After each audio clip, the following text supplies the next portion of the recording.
नमस्कार, आप सबका एक बार फिर से स्वागत है हमारे चैनल पे। और आज हम लोग हाजिर हैं अपने ट्रेंगल वाले सीरीज में आगे एक टॉपिक लेकर के, राइट एंगल ट्रेंगल। आज हम लोग राइट एंगल ट्रेंगल के बारे में बहुत सारे पॉइंट्स को एक साथ इकट्ठे क्लियर करेंगे। तो यहाँ पे मैंने एक राइट एंगल ट्रेंगल बनाया है, आप देख पा रहे होंगे।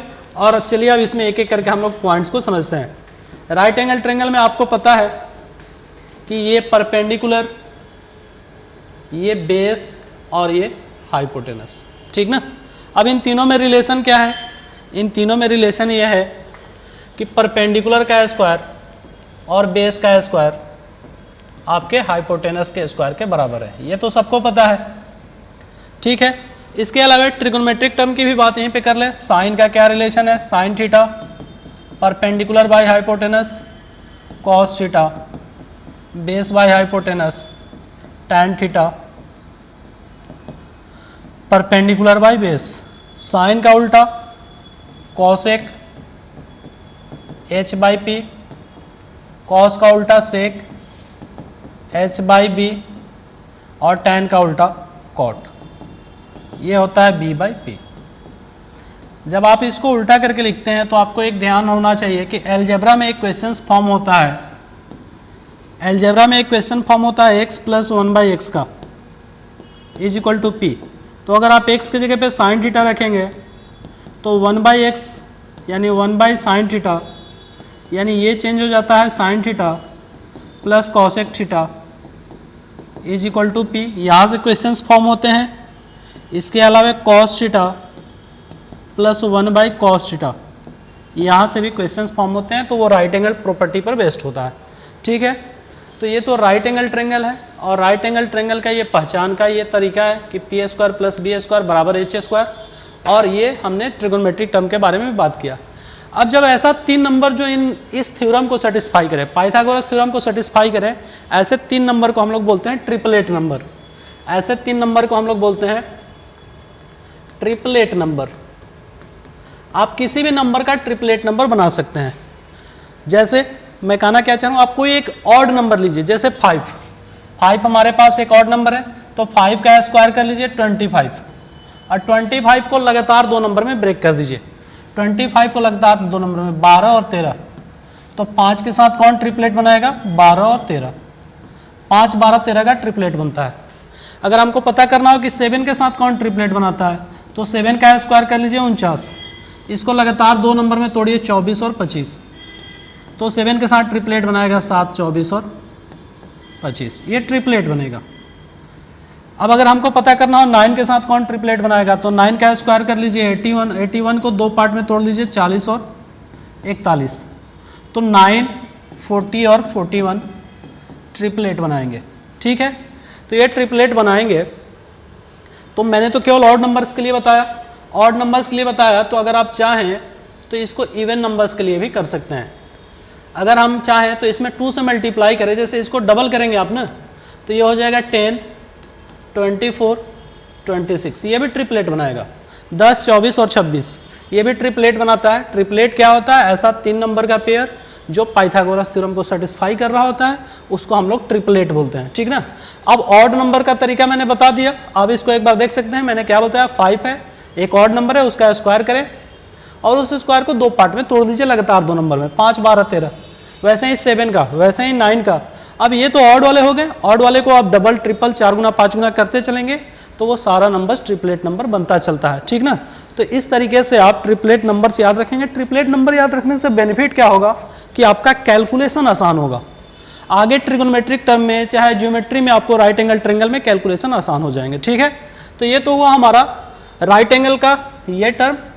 इसके बाद हमारा परपेंडिकुलर, बेस और हाइपोटेनस में क्या रिलेशन है, इसका ट्रिगोनोमेट्री में क्या अप्लाई है, इस ट्रिगोनोमेट्री को अलजेब्रिक टर्म में हम कैसे यूज करते हैं, और यहाँ पे ट्रिपलेट नंबर्स को कैसे क्वेश्चंस में पुट किया जाता है। इसके बाद मैंने कुछ और आगे ऐड किया है। जैसे यहाँ पे आते हैं, यहाँ देखिए, यहाँ पे मैंने एक राइट एंगल ट्रेंगल बनाया है।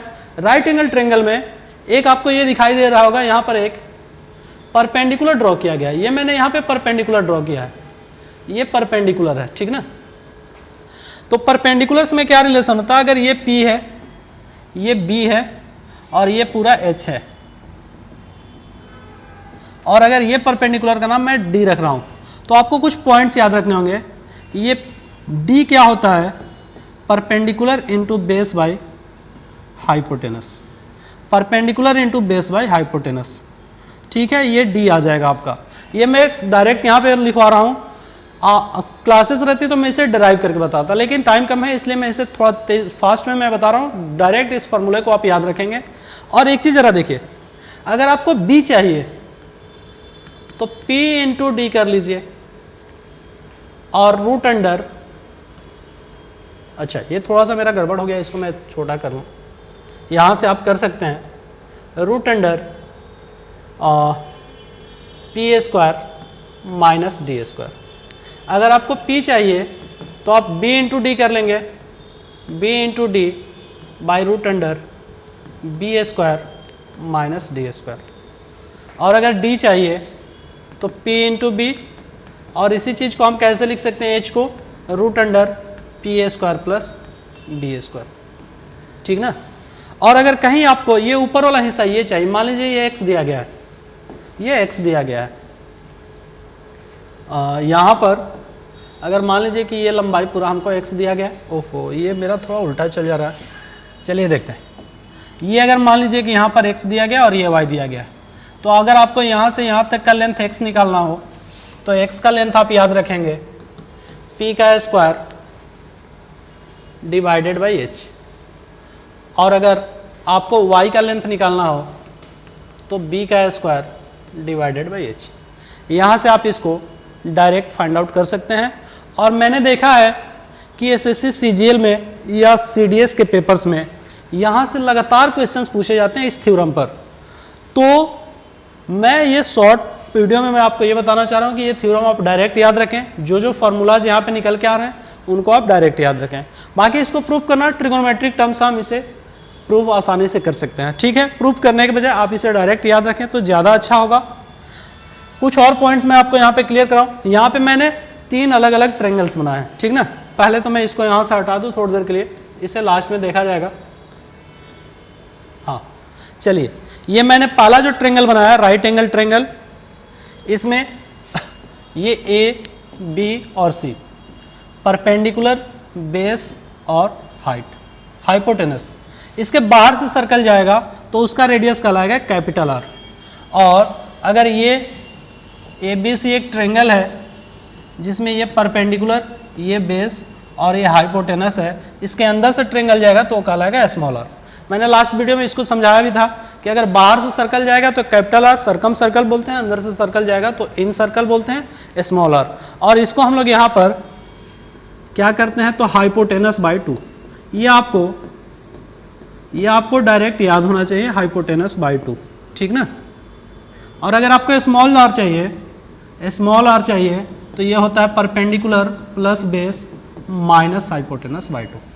ये दोनों प्रॉपर्टी आपको आसानी से याद रहनी चाहिए, इसको मैंने लास्ट वीडियो में भी बताया था। अब जाइए जरा यहाँ समझते हैं कि ये जो थर्ड वाला है ना, इस थर्ड वाले को समझते हैं। थोड़ा सा इसको इधर कर ले रहा है, ये देखिए ये थर्ड वाला हम यहाँ पे देख रहे हैं। अगर हमारे पास एक ट्रेंगल है राइट एंगल ट्रेंगल जिसमें ये परपेंडिकुलर दिया गया है, ये बेस दिया गया है और ये हाइपोटेनस दिया गया है। परपेंडिकुलर के मिडिल पॉइंट को सेंटर मान करके एक सेमी सर्कल यहाँ ड्रॉ किए, बेस के मिडिल पॉइंट को सेंटर मान करके एक सेमी सर्कल यहाँ ड्रॉ किए, और हाइपोटेनस के मिडिल पॉइंट को सेंटर मान करके एक सेमी सर्कल यहाँ ड्रॉ करते हैं। तो यहाँ से ये जो एरिया मिलता है, ये वाला जो एरिया होता है, ये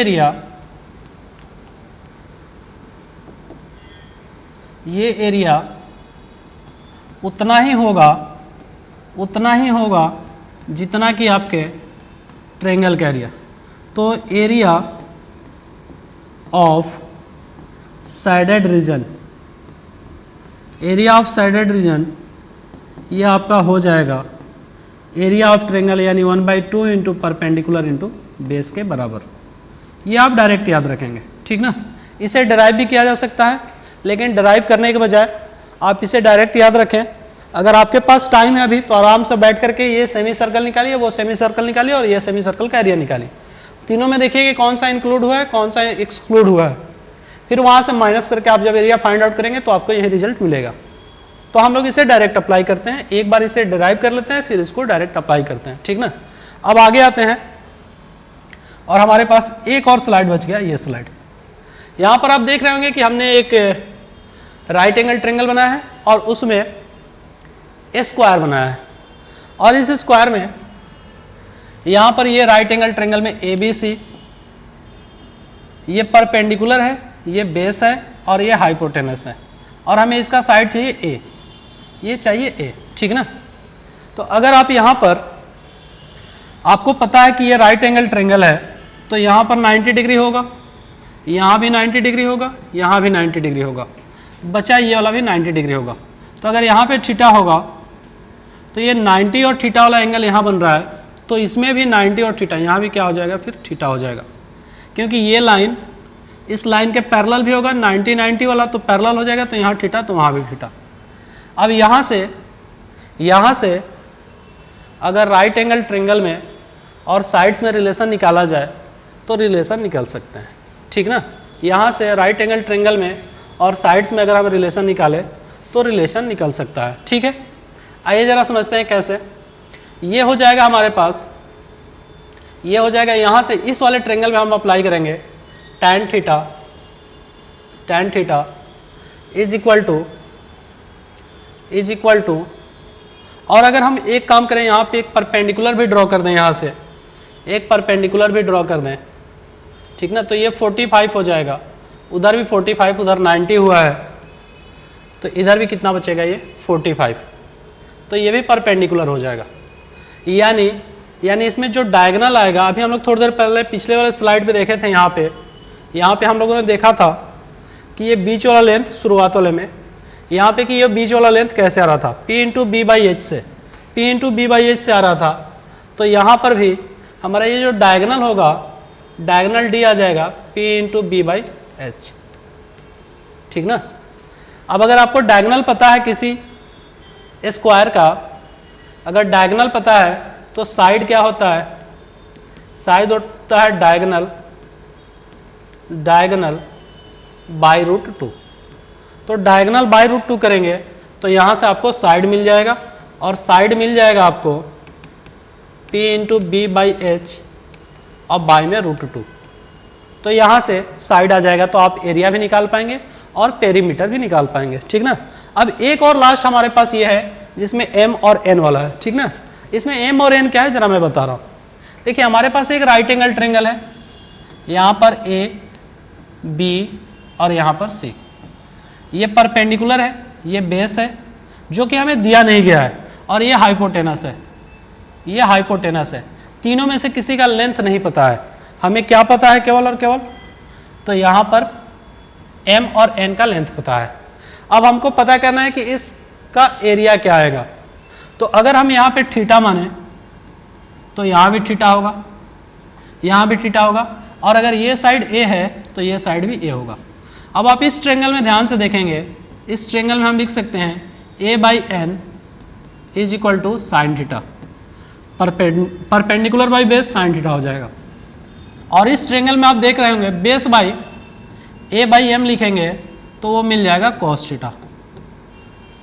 हमने इस ट्रायंगल में परपेंडिकुलर बाय हाइपोटेनस से साइन थीटा निकाला है, इस वाले ट्रायंगल में perpendicular by base base by hypotenuse से कॉस थीटा निकाला है। अब यहाँ से हमको पता है कि साइन और कॉस में क्या रिलेशन है, तो एक बार हम साइन स्क्वायर और कॉस स्क्वायर को रख देंगे, तो यहाँ पर मिलेगा हमको ए स्क्वायर बाई एन स्क्वायर, और यहाँ पे मिलेगा A square by M square.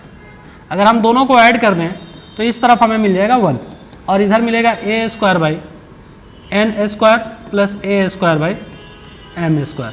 अगर हम ए स्क्वायर को कॉमन ले लें यहाँ से मैं यहाँ लिख रहा हूँ, ए स्क्वायर को कॉमन ले लिया जाए तो ए स्क्वायर यहाँ पे 1 by M square plus 1 by N square.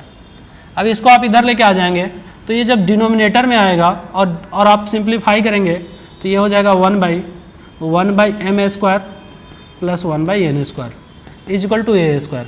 तो एरिया कितना आ रहा है इसका, एरिया आ रहा है, आप इसे सिंप्लीफाई करेंगे तो ये ऊपर चला जाएगा M square N square by में M square plus N square. यहाँ से इस स्क्वायर का भी एरिया आ जाता है, ठीक है। तो राइट एंगल ट्रायंगल में इतनी सारी जानकारी आपको होनी चाहिए। एक बार हम फिर से इसे रिफ्रेश कर लेते हैं। देखिए पहले पेज पे हम लोगों ने देखा कि एक राइट एंगल ट्रायंगल में परपेंडिकुलर बेस और हाइपोटेनस में क्या रिलेशन होता है, वहाँ से ट्रिगोनोमेट्रिक टर्म्स, वहाँ से अलजेब्रिक जो क्वेश्चंस बनते हैं उनको हमने देखा, ट्रिपलेट नंबर्स को भी देख लिया। ट्रिपलेट नंबर में ऑड वाला मैंने आपको बताया, ऑड के बाद आप उसको डबल ट्रिपल 4 गुना 5 गुना करेंगे तो इवन भी आता रहेगा। फिर उसके बाद हमने देखा कि अगर यहाँ से मिडिल पॉइंट पे परपेंडिकुलर ड्रॉ किया जाए तो उसमें क्या रिलेशन होता है, कैसे, एक साइड, दो साइड, 3, 4, 5 और 6, 7, हाँ 6 साइड्स, ये sine cos tan sec cosec cot से सारा रिलेशन निकल के आता है। इसके बाद हमने यहाँ पर देखा कि अगर कोई ट्रायंगल राइट एंगल ट्रायंगल समकोण त्रिभुज के बाहर से सर्कल जाएगा तो उसका रेडियस क्या होगा, अगर राइट एंगल ट्रायंगल के अंदर से सर्कल जाएगा तो उसका रेडियस क्या होगा, और राइट एंगल ट्रायंगल में अगर यहाँ पर मिडिल पॉइंट पर सेंटर मान करके एक सेमी सर्कल लिए, बेस को मिडिल पॉइंट मान के दूसरा सेमी सर्कल लिए और हाइपोटेनस को मिडिल पॉइंट मान के तीसरा सेमी, तो इस दौरान जो एरिया साइडेड होता है उसका एरिया कितना आता है, ये हमने देखा। साथ ही साथ हमने ये देखा कि अगर किसी राइट एंगल ट्रायंगल के अंदर स्क्वायर बनाया जाए, उसमें परपेंडिकुलर बेस हाइपोटेनस पता हो तो एरिया कैसे निकालते हैं, साइड कैसे आता है, और अगर वो दोनों ना पता हो, केवल यहाँ से यहाँ तक का लेंथ m और नीचे का लेंथ n पता हो तो भी एरिया निकल के आता है। तो यहाँ से आप एरिया निकाल सकते हैं। राइट एंगल ट्रायंगल में मेनली इसी तरीके के क्वेश्चंस पूछे जाते हैं, और इसके बाद हम लोग अगले वीडियो में हाजिर होंगे ट्रायंगल के और जो बचा हुआ पार्ट होगा उसको लेकर के, ठीक है। तब तक आप इसे देखते रहिए। अगर आपको पसंद है तो लाइक करिए, सब्सक्राइब करिए और अपने दोस्तों में शेयर भी करिए, ठीक है। तो फिर हम लोग जल्द ही अगले वीडियो को लेकर के हाजिर होंगे। तब तक के लिए आपको धन्यवाद।